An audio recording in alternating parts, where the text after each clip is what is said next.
welcome, welcome, welcome, welcome to the Sigma Show, episode 17. Before I let you know who is joining me today, we're just real quick going to go over what we will be talking about in today's episode. First up, we were gone for the past 2 weeks. We gave you guys a break. We gave ourselves a break, to be honest, for Valentine's Day. And there were some news that hit that week, the biggest of which is that whole story with Gina Carano being fired from The Mandalorian. So we're going to take a look at that situation. BlizzCon 2021 just happened. A bunch of announcements came out of that. We're going to deep dive on that, as well as a Nintendo Direct just recently hit. And there are some thoughts that we would like to share in regards to that as well. But joining me to talk about all these things and more is Superman Jeff. Hey, what's going on, everybody? It is me. It is I. What's up? Welcome back. How was your break? My break was busy. We would open up a new store for work, so it was like 70 hours last week. So this is like my first day off in a little bit of time. Yeah, But you're spending it with me. I appreciate that, bro. oh, you're welcome. Well, I mean, just to ease back into things before we get into like the meatier topics, let's actually recap on what we've been like playing or watching for a little bit. We'll try to keep it like brief, but I still like to know. So like, do you have anything that you want to let us know that you've been like watching or playing? Playing, it's just been more Destiny. I had to ramp up. With the new season of The Chosen, I did not get to play much. So like this week, I spent like last night, like I played for like about 5 hours straight, just trying to catch up on some stuff and do some stuff. I did some trials. I was able to go flawless again, so that was fun. And got the new You're doing that Adam. with like just randos. Yeah, because you go for the looking for. There's one dude I play with on my friends list, but then you usually go for through the Destiny app for looking for a group for trials, and just did it that way. It's not as sweaty as it used to be, That's good. especially because sniper rifles took a kind of a nerf this year, so they're not as prevalent or as go to for everybody. Now it's mostly just like shotguns and whatnot, so I can deal with that. Yeah, So that snipers was snipers did used to be a literal headache. Like, excuse the pun. yes, because we're like a whole team of three just hanging in the back. You just trying to rush them, and it just doesn't work for my playstyle. But also stasis for me is a big help in PvP. Oh yeah, because Even it's against absolutely broken. it's amazing. Other stasis users because the massive backrest that I'm using, it does like a little teleport where I can use that to ignore a certain amount of damage. Like if somebody's shooting a rocket, I can skip forward and kind of not take any damage from it because basically you're just blinking out and Uh-huh. blinking back in. So that comes in handy. So I was able to go flawless. That was cool. Got a nice hand cannon. I'm loving from that. So I think after I finished that, I think I played like just regular Crucible for like another 3 hours, um, just brushing up on my skills. Nice. And watching wise, just been a lot of Juju Kaisen. Can't talk about that much, but that's been getting really good. Is this is its first season, right? Like it's a brand new show this year, or yeah? Yeah. Okay. Yeah, I keep hearing good things about it. Like I've seen like some clips of animation from it. Like it looks cool. I don't know what the hmm premise is. I don't want to know yet. Like I'd rather kind of go in blind, but hmm it does look interesting. So And once, it's a dark anime as well. It's very dark. It doesn't skimp on. I know you don't like a lot of grotesque, a lot of blood. It uh doesn't do blood for the sake of doing blood for like shock value. It like everything that it does is for a reason. Is like it to me. It's more like it's like Bleach meets like Full Metal Alchemist Brotherhood to a certain extent, okay, with a little bit of the story from regular Brotherhood. Because like you would think with all the action, flashy stuff you're seeing that the story isn't there, but the story is actually very there. So it's a very meaty story too, and it does a lot of tropes that some of the anime that are out now do, like One Punch Man. It does some of that. It does. Trying to think. It's a shonen, but it to me it's like a new age Bleach. Like if Bleach, all the writing had progressed and the stuff carried over, it would have been great. But like now it doesn't hold up as hmm, well to current everything else. But it's really good. You need to check it out when it finishes. all right, I will do that. As for myself, uh, I I did finish a couple of reviews this month, so I had a tiny bit of time, and I finally went and finally booted up Ghost of Tsushima because my PS4 allowed me to do so. Like when I went back to it, it didn't have like a million updates finally. So I did start playing Ghost of Tsushima. Been hearing great things about it all over the place. Been seeing people, playing it, streaming it, etc. And honestly, like my first impression of the game is the same. Like honestly, it's dumb pretty. Like I don't have a PS4 Pro. It's a regular, you know, I wouldn't say day one PS4. I did get it sort of close to launch, like maybe a year after launch or something like that. But it's an OG model PS4. And it looks so good. Like everything loads up super fast. Like the way it transitions from like cutscenes and people talking to each other to like missions to like the map, like all of it like just runs super well. And like I'm super impressed with how good that game looks and like the cinematography on display and whatnot. And like the last game that like was really blowing me away visually was Control, which I didn't play that long ago on the Series X. Well, I mean, it's an Xbox One game, but I was playing on the Series X, and I was sitting there like, wow, like this game like is really impressing me with its lighting and like just the models and like the animations and whatnot. And it's the opposite of Ghost of Tsushima because like this is like indoors, is like gray buildings and walls. It Ghost of Tsushima is like outdoors, like beautiful flowers and fields. So like it's really just blowing my mind like how art design can make anything kind of pop. Like maybe maybe like a beautiful outdoor serene environment is a little easier than buildings because like there's a ton of color that they can use, but like it's super impressive. Like particle effects out the wazoo, like just petals and stuff blowing in the wind, like the scarves and all that stuff. Like it looks so Now, good. how's the water? The water's good looking. Like honestly, like it doesn't impress like when you're like walking through it from what I can tell, but like I've been on like a cliffside and you can see like rivers and whatnot. Like they legit look like paintings, like just beautiful paintings. Like when you're just staring at the environment, like it's so well done. In terms of gameplay, though, I see what everybody was saying when they say it's basically Assassin's Creed Japan. Like it was the Assassin's Creed in Japan that Ubisoft never wanted to make. Like it's really just that. Like the combat even felt similar, and you know me, like I'm super big on like just like a real in-depth combat system. Ghost of Tsushima's feels very basic, like not in a bad way, like it's a comforting way where you can you see the enemy attack, you can hit the parry button and boom, you're safe. It's like Batman in that way, but you do have to like mash attack buttons to do stuff. There are different combos, whatever, but in general, like it's pretty simple combat. And that doesn't mean it's not difficult because I died a bunch of times to like big groups of enemies. But honestly, it's mainly because like the camera during combat and the lock-on system kind of suck. Like it doesn't feel good when like there are multiple enemies around you. You're trying to hit one and then like you're kind of focused on another guy and then like some third guy jumps in front of your camera. You can't see anyone attacking you. It just gets real messy like when there's a bunch of people around. But if you're fighting like a pretty strong enemy one-on-one, like those animations are fantastic and it looks real cool and it makes you feel cool when you like do that final samurai slash and like the dude falls all slow. Like it's dope. Yeah, like it's dope. Like if you have any affection for like samurai culture, and I do, like I legit like kind of love that sort of stuff. Like Ghost of Tsushima is kind of amazing. So I've been having a lot of fun with that.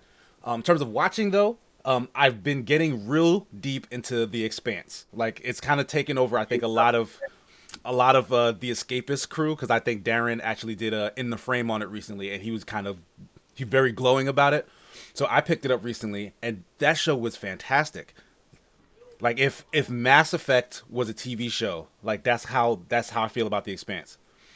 And like it keeps getting like at the beginning of season 4 now, and it keeps improving. Like this, like the story keeps getting like better, like the scope keeps getting wider. And I've complained in the past about situations or stories where the fate of the universe is always at stake, and this is another one of those. But like they still managed to make it so that okay, this could destroy all of civilization, But after they solve that problem, here's the next situation, and you know what? It's equally compelling and interesting. Like, it's not like, okay, now where do we go from here after they solve this big threat? It's like, okay, this big threat is now this big threat, and like it stays interesting the whole way through. So like, I'm really loving that show. I think it's either ending or has ended recently, if I'm not mistaken. So I'll probably make it to like the finale within the next 2-3 weeks or so, because I'm really gunning through these episodes. Oh man. But that's pretty much it for me playing and watching. I see Duality Darkside in the chat. What's up? Darth Tommy's here. Blue is in the chat. What's happening, guys? With that, we're gonna move on to our first actual topic. Gina Carano, known as Cara Dune, if I'm not mistaken, in The Mandalorian, has been fired from her position. She was a recurring character. She was fired from her position. She was a recurring character. I can hear myself on. There we go. We're good. So she's been fired. She's a recurring character on The Mandalorian. She was supposed to be part of a spin-off show, right? Was she supposed to be the star of that show, or just in it? It was rumored she was supposed to be part of the Rangers of that Rangers series. I forgot what it was called. Right. Yeah, with Rangers of the New Republic, right? Yeah, with the two guys. I think it was rumored the two guys who were in those X-wings who came to the planet were supposed to be in that too. So she was rumored to have been in that as well. So all of that is off the table now because she essentially got into more trouble over some of her internet rantings. If you don't know, she posted a tweet on Twitter comparing how Republicans today are being treated and ostracized by society as a whole to how the Jews were kind of ostracized and, put into ghettos and whatnot before the Holocaust. And it was kind of the last straw for Disney Corp because she was in trouble for basically going, like, she was a vaccine denialist, I believe. Mm-hmm. She was also like against like the mask precautions, like COVID-19 stuff. Like she was basically just kind of in the right-wing conspiracy sauce. She was tweeting about the stuff. People were like, "Hey, can you guys get rid of her? Like she's not a good person." And Disney was like, "We're gonna kind of just ignore it because it's freedom of speech does allow you to say whatever you want to a certain extent." But as people have been very happy to point out, freedom of speech does not mean freedom from consequences. And Disney's a private company. They can say that they don't want to deal with someone who kind of has unfavorable opinions about the world. Yeah. Like there's nothing stopping that. It's their brand, and you're bringing negative light to their brand. My question is though, like, them maybe not addressed in the first situation allowed it to escalate a little bit further. I felt like this was a, hey, come to the office type situation. We need you to kind of tone back the vibe you're giving out. We're not trying to censor what you're saying. We're just telling you that you are not portraying the ideals that we put forth. We just need you to kind of tone that back. Because to me, it always drives me up a wall when I see these people who are making good money, and there is no money like Disney money. If you making Disney money, you making good money. You set. Yes, and they put themselves out of business by running their mouth. Like, I feel like they should have somebody else managing their social media. You know what? That's not a terrible idea, but it's like because there was a lot of people. Like once this story hit, there were a lot of people who immediately jumped to her defense. And like it wasn't so much about what she was saying, it was this argument that keeps coming back up about freedom of speech and censorship and stuff like that. And like, okay, well, it doesn't matter if she, is a bad person. Like she should be allowed to say that thing. And just because, her opinion is different from yours, like that doesn't mean you can silence her. And that, in a way, some of that is valid. Like you shouldn't be able to turn off everything that you don't want to hear. But I have a hard time kind of finding any sense in that when the things you're saying are one, stupid, like legitimately like like the opposite of like known information, like stupid, one, and then two, offensive to other people. Like, sure, say whatever you want, live your life how you feel, but educate yourself, because when you just talk off of assumptions and prejudices and misinformation, and you have a platform to do so at the level of Gina Carano, who is a big star in this big Disney property, you can mislead and misinform a ton of people. And that's kind of a daisy chain of just negativity. So in instances like that, I'm all for shutting her up. Like, because it's not information that benefits anybody. And I think we had a couple instances with this where I'm trying to find the story. There was a senator who was stripped of all her power based on some of her same rhetoric about things, the 5G thing and a bunch of other stuff. Right, yeah, like nonsensical conspiracy theories. Mind you, because they got rid of Nick Cannon because of a comment he made about, I'm not going to repeat it, but I forgot his comment, but it was something anti-Semitic, essentially. Yeah. So he got let go from that. I mean, so it's been happening to everybody. It's just they gave her a little bit of time to keep hanging to herself, and she just kept going at it. Mind you, no offense, but she is not the best actress. She hasn't really done anything notable. Like, this was what was making her career, was The Mandalorian. She did like some, C movies here and there, straight to DVD. I think she was in the Expendables at one point too. She was previously an MMA fighter, or was she like a wrestler, a pro wrestler?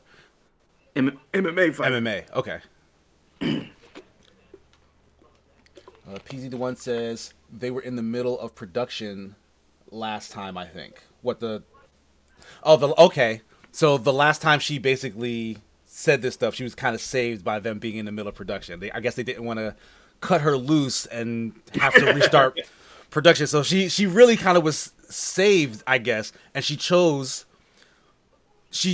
maybe she really felt like, okay, and again, it's like there's a sentiment there that I can empathize with, because it's like, if you believe in something, like you believe the thing that you're doing is right or just, you don't want other people to squash that, to like stop you from doing what you're doing, because like you feel like you're righteous in your endeavor. But like it's sad, because how do people get so deluded that the cause that they are fighting tooth and nail for is pure, like just pure idiocy, like just. And I think this, with the climate of the country, with everything after the riots and everything in the state capitol, I think that a lot of that plays into it, where now is zero tolerance for that type of rhetoric. I think with the changing of the guard, so to speak, where this was okay before the election, it's not really okay now. And I think people are making a stand against that now more than ever. Darth Tommy the Salty said, if I got a chance to star in, no pun intended, in Star Wars films series, I'd keep my mouth shut.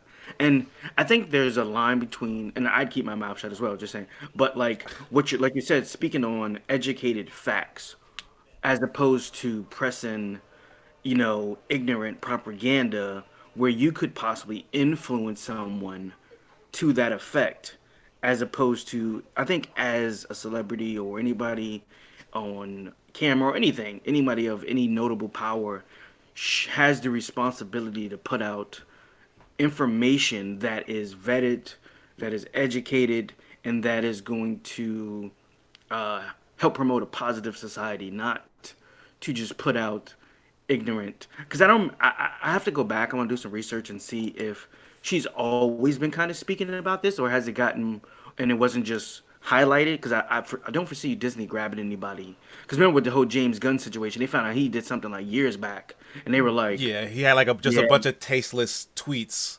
Yeah, and they let him go. So I'm gonna go do some research to see if this is new with her, because you figure if they would have had this conversation with her, if this happened while they were taping, like, hey, this can't continue, because it died down for a while and then it came back up, and maybe she just thought it was cool, she could just let it fly. But I'm interested to see what her Twitter looked like pre-Disney. Yeah, it's like the behavior of like a legit radicalized individual, because she's basically she legitimately risked her career to say and do these things. Like, she felt that strongly about it, and she felt that strongly about information that is wrong. Like, it's wrong, it's incorrect, it's offensive, but she, like, in her head, like, this is what I need to do to satisfy, like, my human like, my humanity. And, like, it's just insane to me. Like, And also, so you know, she was right after that. She signed a movie deal with a right-wing political of course she pundit, did. Ben Shapiro. Yes, of course she did. Because what they want to do is try and make their version of Hollywood. Because to them, Hollywood is leftist and elitist, and, you know, it's full of lies and propaganda for the left. But really, it's just evolving into a more socially, a more progressive, socially acceptable environment. Like, them wanting to have more actors of color, more women involved in production and movie and stuff. All of that seems to just get on the nerves of the right wing. They'd rather everyone continue to do what they've been doing, which has been, you know, be racist, be unethical. But I mean, this is a whole big rabbit hole of sides in regards to, like, I think that's a stupid idea. Like, that a right wing production company is not going to go anywhere. Like, they're going to make propaganda films for themselves, and only they will watch them. And then you'll get a bunch of think pieces from the left saying, like, this is absolutely insane what they're doing over there. But honestly, if you ignore it, it'll go away. That's how I feel. A bunch of NRA commercials. Right, and essentially that, because the NRA is essentially the right wing mouthpiece as well. But anyway, I knew this was going to get a little bit political, though it was supposed to be Star Wars and whatnot. So we'll move off of the Gina Carano situation. Honestly, I feel like good riddance. Like, we need less of that kind of stuff in media in general. And this is going to be a little bit more of a tangent, but not to say that Disney is, like, so holier than thou that, of course, they would get rid of these people. Like, Disney is a mega corporation. They're doing this because they know that the majority of their audience feels a kind of way about this, and they don't want to piss them off. Like, if nobody cared, like, if nobody said anything about Gina Carano's insanity, Disney would continue to use her to make money because they already had the contract signed, you know? So, like, Disney doesn't care about us. Like, let's just just keep that in mind in the back of your head. Yeah. But onto other companies who maybe don't really care about us. BlizzCon 2021 just dropped. We got a bunch of announcements. Some, you know, exciting, some not so exciting. Jeff, you're a much bigger Blizzard fan than I am for a lot of their properties. What is your take on some of the bigger announcements? Excuse me. So, I'm not really into World of Warcraft, but they talked about a new patch for that, 9.1. World of Warcraft, Burning Crusade Classic expansion, Hearthstone. I played a little bit of that. They got another expansion for that. For me, the biggest thing for me was Diablo 4. And they revealed the rogue class. Previously, I think it was the druid, the barbarian, and the sorceress. And now they introduce the rogue, who's going to be in Diablo 4. So this rogue is this a new character to Diablo? Like, there's never been a rogue class before? No, there's been rogues. They were in Diablo 2, if I'm not mistaken. Okay. And it's always that one, you know, it's a rogue, or it's a demon hunter, or it's a Amazonian, or something like that. Someone who uses, like, stealth or something like that. That type of class. And they always have one of those. Okay. The barbarian, a repeat from Diablo 3. The sorceress is a repeat, and the druid was in Diablo 2, and now the druid is back in Diablo 4. And it looks amazing. I've been excited about Diablo 4. Like, I think they showed this, like, last year, way in the beginning. So I was excited, like, this might be an Xbox One, but I'm like, it's toward the end of the generation. I don't think so. And it doesn't even look like a 2021 release. It looks like maybe 2022 winter or something like that. So there was no date given for that yet either. No, not just even more beta footage. Yeah. And the reason why I think it's going to be a ways off is because they announced Diablo 2 Resurrected. So they did a remastered Diablo 2, which means that's to kind of... Yeah, they want to hold you... Yeah. Yeah, and milk some money off of the excitement until the new one, until Diablo 4 comes out. But I mean, Diablo 3 is the current one right now. Diablo 2 has been, like, big and popular for, over a decade, I believe? Like, people have been playing that game forever. Yeah. like, do they kind of, are they stepping on their own toes, like remastering 2 when 3 is out and then 4 is on the way? Like, I feel like with 3, they've already gotten all the money they're gonna get from that. They're probably not seeing many sales from Diablo 3. A lot of people like Diablo 2, but didn't like 3. So they have that whole fan base of who are still playing 2 to this day and didn't care for the changes in 3, and they're gonna build off of that. If hopefully it's a remake, not just a remaster. Like some a bunch of mechanics and stuff like that. Completely. I hate when they just like make like kind of like what they did with Kingdom of Amalur. It was supposed to be a remastered, but it looked very identical. they used the word remaster and they really didn't do anything. I find it interesting because they used the word resurrected. One, that's good use of like mixing it with like the world lore.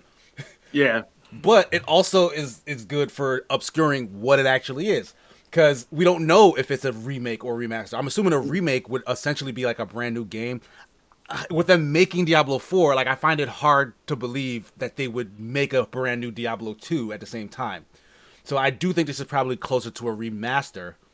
And just like we were just mentioning, Mpox and Darth Tommy are both saying like Diablo 2 remaster is what they're excited about. Like it's the best version of the game. So maybe just updating that will be enough to satiate, the diehard fans. Like, because apparently, like you're saying, like 3 wasn't giving them what they wanted.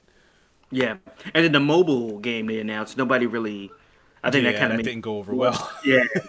So I think this is kind of like a hey, here you guys go. This is for you until we get you where we need you to be.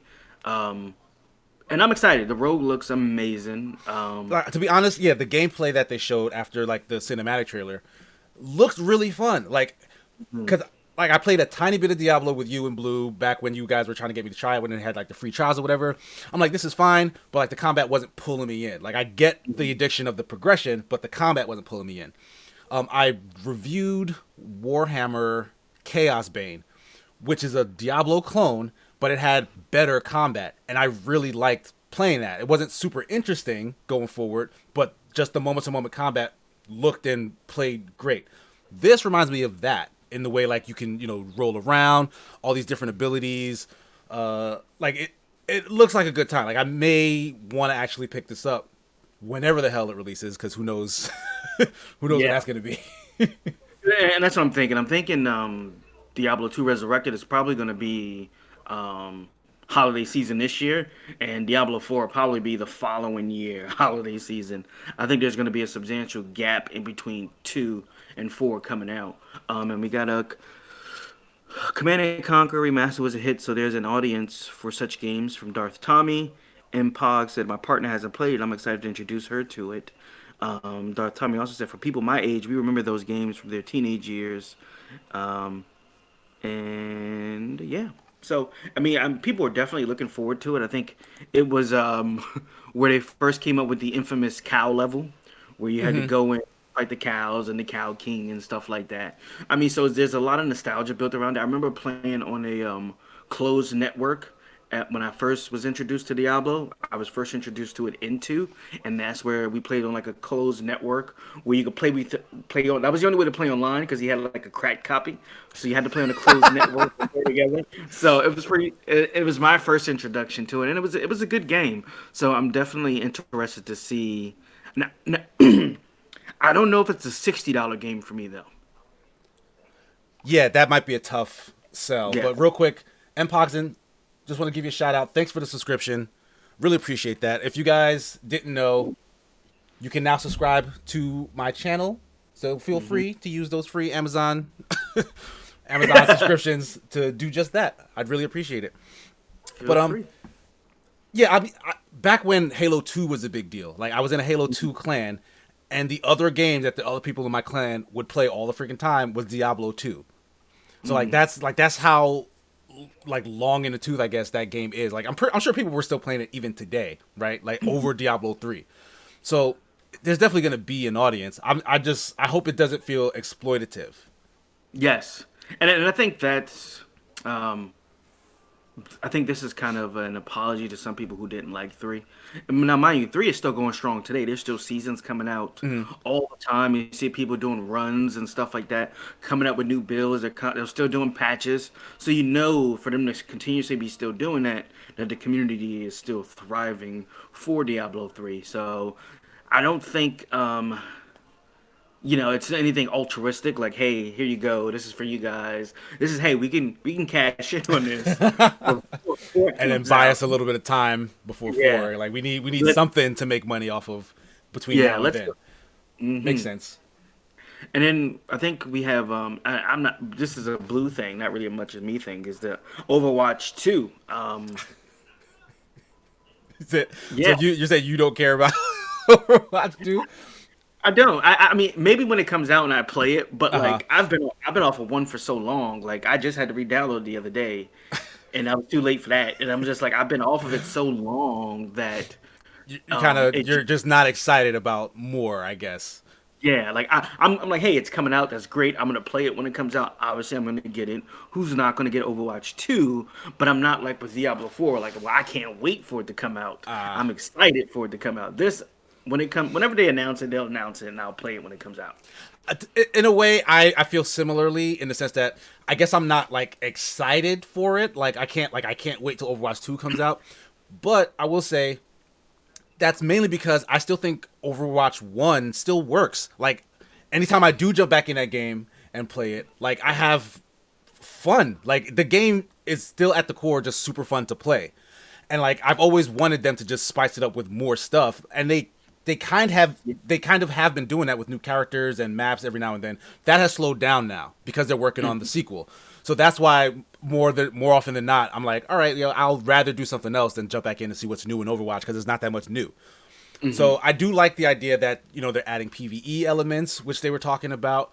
New characters. Sojourn looks amazing. Like the brand new and everyone have been crying. Like, give us a woman of color in Overwatch roster, and like they teased us with that, and then said, and now it's going to be whenever the hell we're done with it. So like we still got to wait for that.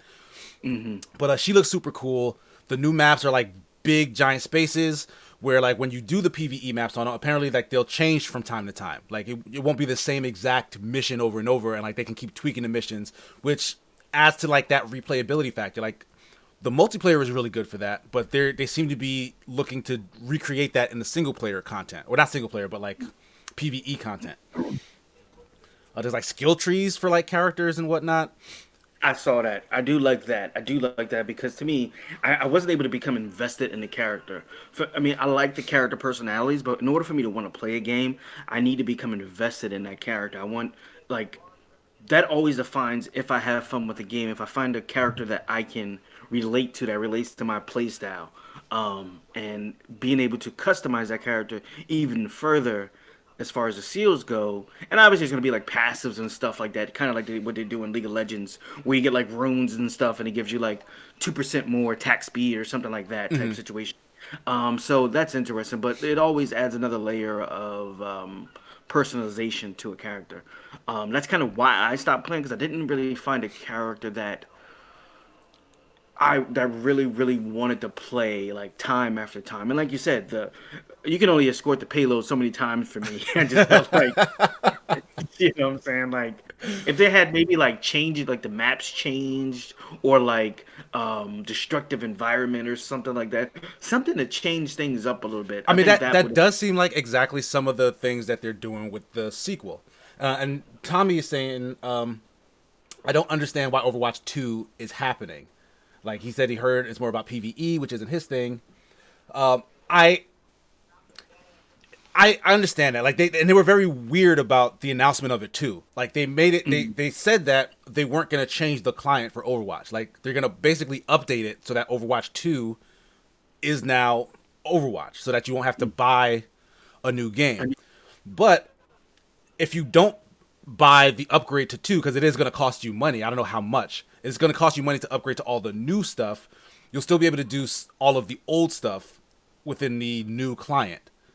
And like you'll be able to play against people who have Overwatch 1. They just won't, I guess, get the new characters or I don't know, new game. I don't know. Like it's so hazy. It doesn't make sense. Like rather than doing a clean break and just making a new game, they want to, I guess, make sure that the entirety of their ecosystem carries over. So like they're just going to update that client. And I don't know, maybe that's why it's taking so long, because like maybe that's a really difficult thing to do as opposed to just building a new game. Like they're like bolting a bunch of stuff onto the old one. So I don't know, it is weird, but yeah, like they could have went the route of like Rainbow Six, where like they just continue to upgrade the thing. And like as the new consoles came out, they did their whole update where like they basically made it run better, I guess, for like the new stuff. But honestly, Rainbow Six does still look dated. So on that, in that sense, I can understand like why they would maybe want to just call it 2, and then it gives them a reason to kind of like revamp everything about it all at once, rather than just continuous. Because just like we were just talking about, like even though they were updating maps and characters and whatnot, Overwatch changed drastically in like the 3-4 years it was out from day one. But it wasn't anything that was like making headlines. You know what I mean? Mm-hmm. Like as different as that game ended up being by the end of all that stuff, like you're still not going to get as big of a rush to check out all the stuff unless it's like a bunch of stuff at once and like a big new title attached to it. So like that might be the reason for it. And I think the releasing characters, because they kind of slowed up on releasing characters. I think the last character was the robot girl. What was her name? Echo. Echo. Yeah, I believe. Yeah, I think that's right. Yeah, and that was some time ago because I was still playing when that came out. And I think naming a sequel to something brings a lot more hype to it as well. So Overwatch 2, people are gonna flock to that as opposed to hey, we got an expansion coming that's gonna blah blah blah blah blah. Right. Overwatch 2 though. That's Overwatch 2. Yeah, it puts in your head, like, there's going to be a lot different about this. And if you did fall away from the game because, like, maybe you got bored or you thought it wasn't good, a full-on sequel gives them a chance to try again and gives you a chance to try it again. So, like, it makes sense. Not that people weren't trying Overwatch. Like, pretty much everybody's freaking playing Overwatch. Now, did you see if they talked about cross-generation or cross-gen? No, actually. Cross-generation or cross-platform? And to be fair, I watched a recap of all the Overwatch stuff. I didn't watch, like, the full Overwatch conference. So, yeah, I don't know, but I'd assume that would be a big deal. Like, that would have got picked up in a recap about all the big information from it. So, it didn't sound like they talked much about, like, cross-generational stuff. But I would appreciate that, honestly. I want everything to do that, honestly. Yeah, especially now because it's early in a lot of consoles' life expectancy, so like it's very very new for the Series X and the PS5. So I'm thinking cross gen will be there, but I'm wondering about cross platform, right? Yeah. Blue also agrees, says I think it's going to be cross gen. They said Overwatch 1 and 2 players could play together. Yeah, so we mentioned that. But anything else on the BlizzCon stories? No, sir.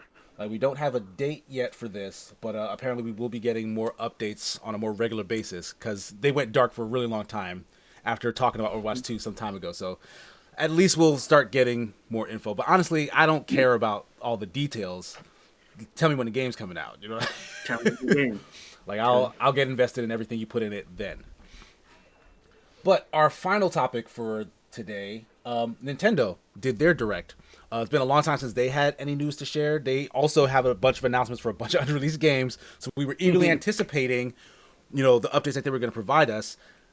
And then they gave us what we got on the 17th. So what was your takeaway from Nintendo's Direct? Aside from the new Smash Brothers character, to me it was very lackluster. It was definitely more of a mini Direct than a Direct. I mean, it was practically a full hour though. Yeah, but it was a lot of minor stuff. No major franchises were talked about.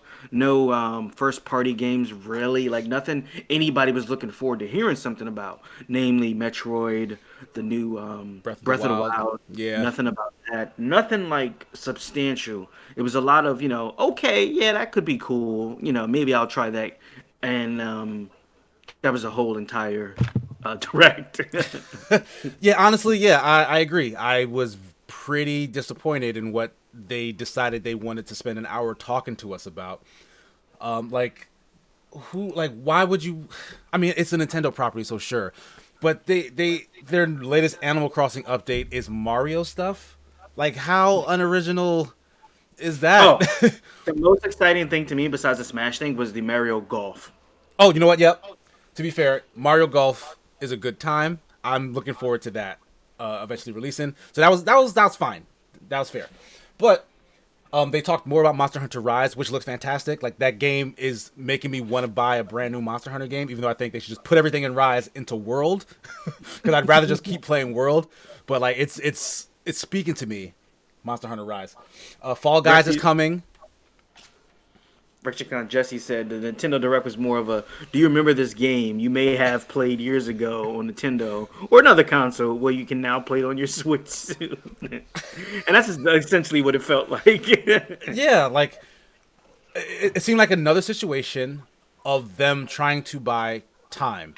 Like the Animal Crossing thing sticks out in my head specifically because it's like, of all the things you could have tried to tie into Animal Crossing to make people want to come back to that, like, you picked Mario. Like, you put Mario in everything. Like, everything's already Mario for you, and you're like, this is your big news for Animal Crossing. I don't even play Animal Crossing, and I feel like that was insulting to like people who play Animal Crossing. But maybe not. Maybe they were absolutely in love with this. I don't know. I think it's dumb.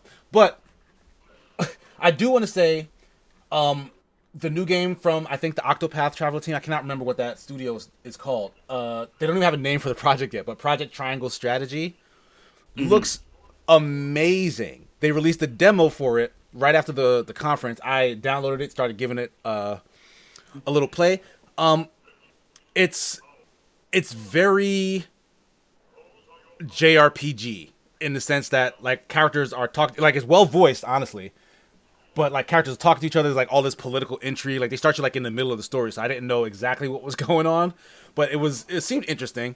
But the turn-based combat is similar to Final Fantasy Tactics with an initiative system versus one side going with the other side. And it could just be because I didn't build those characters up to where they were when I started using them, but it felt very basic, honestly. Like, I love the flash of it. Like, the characters like do moves and like they light up the screen and like all these particles and stuff. Like, the camera spins around it. Like, it's really cinematic looking. But like, I really didn't feel like I had to strategize around that situation. It's just, I just picked this attack, I put this character over here, pick that attack, hit this guy, like it, and like there's no penalty, it seemed like, for like characters going down. But then again, like, they just gave me a bunch of characters, put me in that scenario. I don't even see what happens after it because you go on to a different scenario. So I don't know if my characters carry over or not. It doesn't let you progress through stuff. It kind of just puts you in different spots to kind of... Right. Yeah, it's like giving you like a little hint of like, oh, this is what this kind of engagement sounds like. This is what this kind of engagement sounds like, or feels like, or whatever. And like, so right now I'm like, this looks cool. It hasn't revealed like any of the depth of the strategy element yet. Like, it seems a little too basic. Like this could be a mobile game version of a strategy game. Like, have you played Fire Emblem Heroes on the phone? Like the mobile version of that? Yeah. I played that. Yeah, like it's basic like that. It felt like it looks a lot better, like much higher production value, but the feel of the actual strategy, it's not pulling me in yet. So that was the same type of strength and weakness thing where blue is strong against red, red is strong against green. Well, nothing that I picked up on, but it's just like there's a bunch of different kind of character classes, and like they all have their own kind of abilities. Like there was like an ice wizard, there was like a girl with like flame magic, there was like, you know, like stealthy characters who can go invisible. There's like a character who rides a bird creature who like shoots bows and arrows and stuff. So, like, a bunch of different archetypes are available to you. I just don't know how they get that way. Like, do I have to build them up to be that? Because that would be interesting if I have control over the progression. Or like, do you collect characters by like, you know, choosing certain things in the story? Like, I don't know, because it was basically just a demo. So, and I just felt like what they showed wasn't enough to really excite me, other than the visuals, because the visuals are fantastic. Like, that game looks incredible. Yeah. For that to be a kind of Fire Emblem-esque game, you see him jumping on like buildings and then jumping off on an attack and stuff. I'm like, that's pretty cool. That looks good. But like, aside from combat, I want to know everything else. I want to know experience traversing the world a little bit. I want to see how you interact with NPCs. Like, even some of the story, I want a little bit of hint. Like, even if it just gave me one lore book, like blah blah blah blah blah blah blah. Okay, cool. Well, the demo will give you a lot of that, because like before it even let me control anything, I was sitting through like maybe 20, 25 minutes of like exposition and characters talking to each other and like little cuts, like in-game cutscenes and stuff, which was like it wasn't boring stuff, but it was a lot. Like there's a lot of story, I guess, in this game. But chat says, Blue says that sounds like D&D. Poppin says it's very clearly an alpha game, and that's fair. That is fair. It's very early on. I if this is the end goal that they're aiming for, like they want all the stuff that you build up and the character progression to make you get to the point where you're having these cool battles, I think then it will work. It's just they were asking for feedback, to be fair as well. Like they said in the direct, like, hey, let us know like things that you like here, there, and everywhere. So I do think they are still in the development stages, like very early on in this, and they want feedback on like how to make it more interesting and whatnot. So it's just that what they showed is kind of all flash and no substance, and like that worries me because a lot of games can have that problem where it seems like the idea was, oh, let's make something really cool versus let's make something mechanically deep, and like I feel like the mechanics have to come first before you put all the cool on top of it. And this might be coming from the top down versus the bottom up. But what else did Nintendo announce? Oh, rather than any Breath of the Wild news, Eiji Aonuma actually showed up and was like, "Hey, what's up, everybody? I know you're expecting some Breath of the Wild 2 news, but we don't got none of that. So sorry." He could have kept it behind at home. Right, it was very disappointing because we thought we were getting it right then and there, and he just tells you, nope, forget about it. But in its place, they offer you Legend of Zelda Skyward Sword as a remaster. Like what is it, Skyward Sword HD? Mm-hmm. And for an HD upgrade, that game looks butt ugly. It does. It looks bad. Like it's muddy. It's like they're in the sky, like you have these big vistas and whatnot, but like the draw distance is awful. Like you can't see anything anywhere. Honestly, I didn't even remember this, but like they showed like Link and Zelda's faces. Like those are like the funniest looking Link and Zelda I think they've ever drawn. They look like the Link and Zelda from that failed Panasonic game. For like the CDI. Yeah. Yo, they do like their faces look so weird. Like I hesitate to call them like ugly because they just look a little different, but like they don't look like any other Link and Zelda facial structure. The creatures look like something from Sesame Street, like the birds they were flying on. Just can you tell me how to get? Oh my god! Like I tried Skyward Sword on the Wii, like several years back. It's the only Zelda game that I started and stopped like within an hour or two. Like it took so long to get to the actual game because like that opening area when you're like in the city and they're giving you the tutorial and whatever takes a really long time to like let you start playing the actual game. And then the forced motion controls, I absolutely hate it. Like every time I picked up the game to like use it, I was repulsed. I'm like, this doesn't feel good to play. Like it's not fun. Like it's annoying. Forget it. I'm done. I'm finished. Right? So when they said that they were going to recreate all of that with the Joy-Cons, I'm like, come on, like, what are you guys doing? But they at least said that they were adding a solution with just buttons. Like, you can use the right stick and just flick the sword in all the different directions, which is, it's part of the puzzle gameplay of that game, is having his sword move in specific directions. So they had to keep it some way.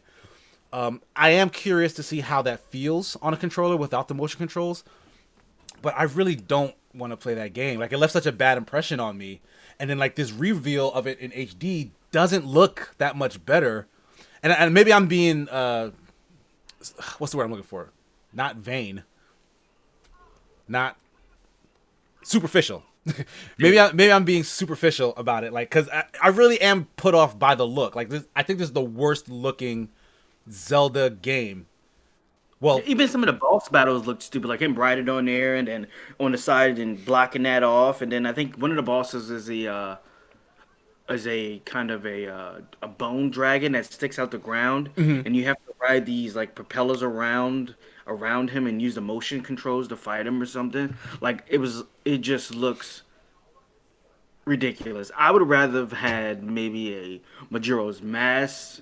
HD or something like that, something to that effect. And like the HD Ocarina of Time cleaned up a lot of the muddiness of the N64 version. Yeah, but if they did like an Ocarina of Time remaster that like boosted all of that, like just redid all the graphics, people would like lose their minds. Yeah. I feel like, but like this feels like a lazy, again, just like the Diablo situation. This feels like just they want to buy time. Like the Breath of the Wild 2 was taking longer than they anticipated, or maybe COVID stuff halted some of the development progress that they were making. So like, let's do this to buy us some time. Like it'll give us some money, and it's easy to do. But like, I don't know who asked for this. I don't think anybody was waiting for a new Skyward Sword. 2, at least Diablo 2 has people were asking for. Yeah, people have been wanting that for some time. This is like, let me give you something you didn't ask for, you didn't know you wanted, and you still don't want it. So there's that. I'd rather them just show some concept art from Breath of the Wild 2. Oh man, so that was a really big disappointment. But then like one of the biggest announcements they made is for a game that I don't actually really play that much. Like I love the design of this game and whatnot, but Splatoon 3 was announced for a 2022 release. They showed they made sure to say that what they were showing wasn't actual gameplay, but they showed like what looked like a character creator. You were like picking like the what was it, like the hair, the clothes, and whatnot of your character, and they were like walking in some kind of like a 2D open world environment or something like that. Like it didn't make sense what that was supposed to be, because I haven't played Splatoon or any of the Splatoon games, but I wasn't aware that it had like a whole single player thing. I thought that this was new to it. I thought it was like more like a multiplayer, experience. But like, what was your take on Splatoon? Like, did you get at all interested in like maybe playing this game? No, I got a little bit interested when it looked like maybe it was like an RPG style, because it looked pretty cool. She was getting on the train, she was walking around. That looked pretty cool to me. I was like, okay, maybe this is like a little, social area that you talk to people and deal with people, and you guys, maybe there's a story that involves. Like, I wonder what an RPG or even an MMO for this matter would look like in a Splatoon world. And it just like, it looked really cool with her just getting on the train and stuff like that. But then when she got off and got into the hub, they just immediately went into the multiplayer. So it wasn't really an explanation of... Yeah, they didn't show you if this is like some kind of big open world adventure, if this is, multiple people doing co-op or MMORPG stuff. Yeah, they kind of hinted at it with that stuff, and then showed you, again, like just the basic multiplayer that they've been had. They did have bows and arrows in it, which, is always a plus for me. Like, good job adding bows into your game. Bows and arrows. You can have one without the other, though. You can't have one without the other. You can't have bows and no arrows. Can you have arrows without bows, though? You can. but I again, like, and this is like, I would love to try Splatoon. I don't want to pay for it. Absolutely. Yeah. Like the game does look fun. Nintendo jumping into like third person shooter territory. I feel like you played what's the name, right? Ninjala. You said you played. Yeah, I did play Ninjala. Ninjala is actually pretty fun, but I don't.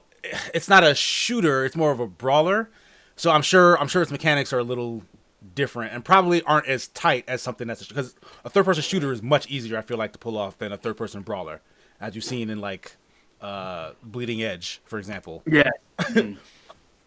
But I don't know. 2022 is a long way off. Like I feel like maybe they felt a little desperate knowing that they didn't have all these bigger announcements to talk to us about. Like they said before, I think long before this Direct was even announced, that they weren't going to have Bayonetta 3 news for some time. So like that was off the table.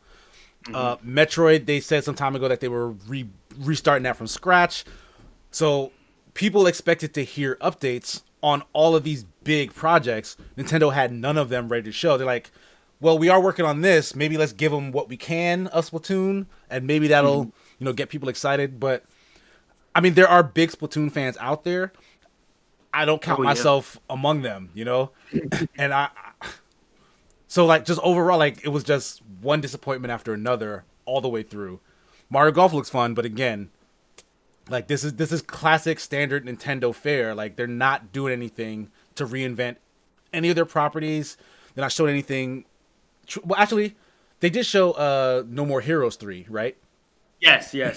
Yeah, and that actually does look really cool. I did not play the first or second one, but I'm thinking I might dive into that one. So that was fun. But those are smaller projects. Like the big like Nintendo is kind of behind the eight ball right now. I feel like they don't have much much to offer right now or in the near future. Now, what'd you think about the Smash character reveal? What was your thoughts on that? Not a big Xenoblade Chronicles player, but those characters look cool. That world looks cool. So I'm excited to see what they do. Like these are yet again sword characters, but I don't know. Like I was very confused because apparently, like Sakurai said that he was separating any characters who transformed into other characters into separate characters at the start of Smash Ultimate. He wanted to like basically make them their own thing. And then here we are in the number 2 season pass nearing the end. He goes right back to that drawing board and puts 2 characters in one character. So I don't know what the trigger is for them to switch places. It'll probably take the place of one of their special moves to kind of compensate for them having 2 or 3. But like Sakurai has been good about like just adapting what's interesting about that character from its world and making that work in Smash.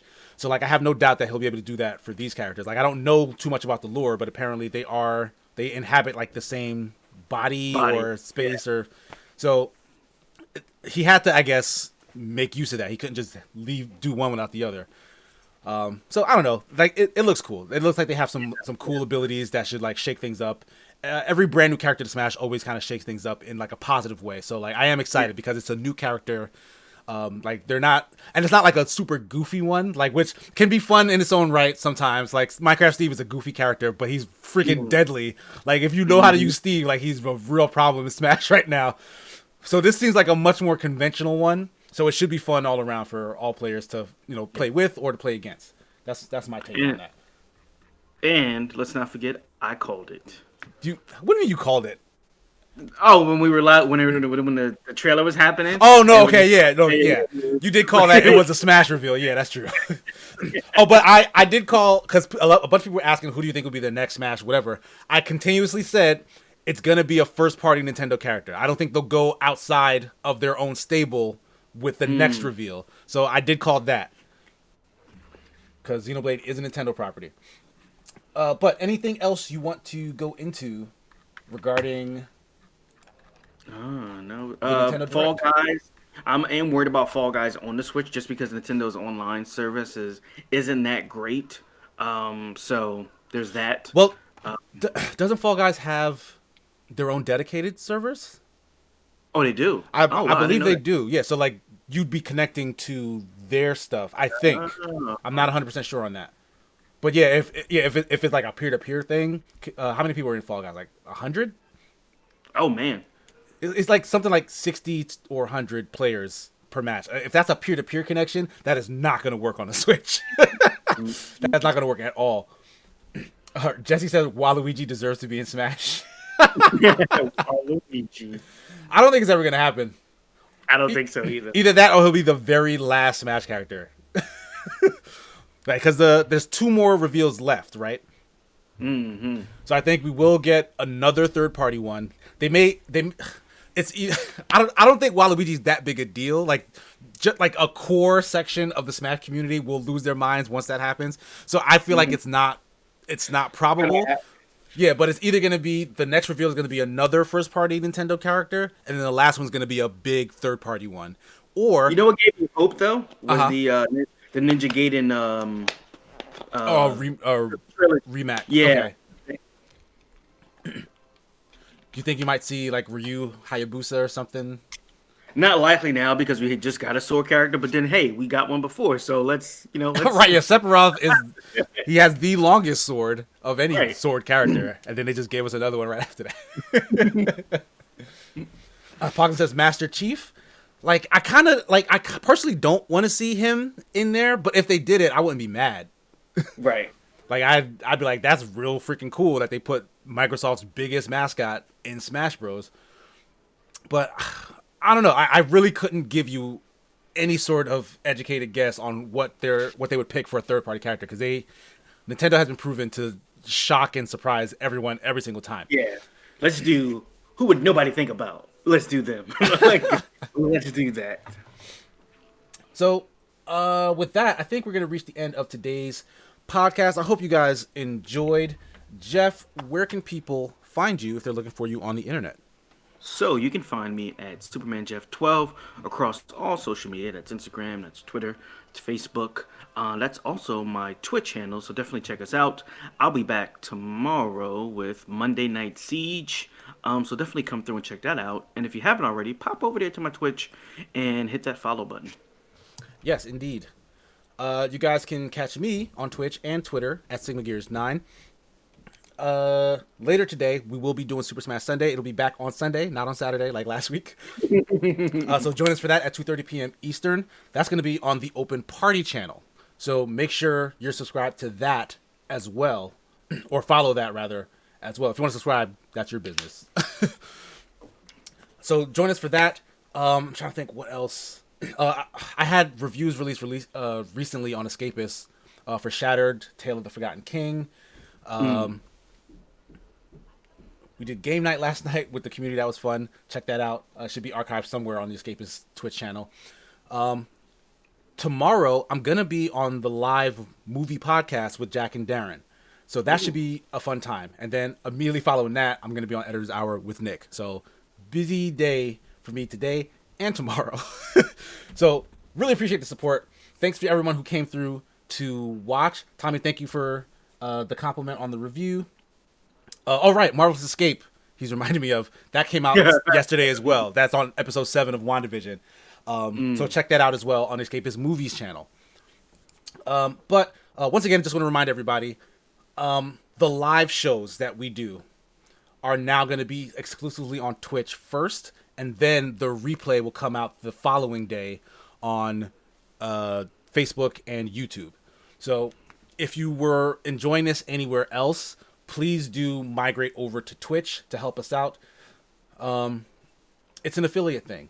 Like they force us to do it this way. We can't like multi-stream at the same time anymore. But we may start producing additional content to maybe compensate for some of that in the future.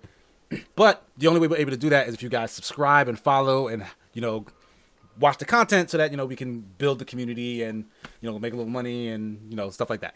So I hope you guys did enjoy. That's it for episode 17 of the Sigma Show. Thank you so much, Jeff, for joining me today. Thanks everybody in the audience who was watching and listening and participating. Peace.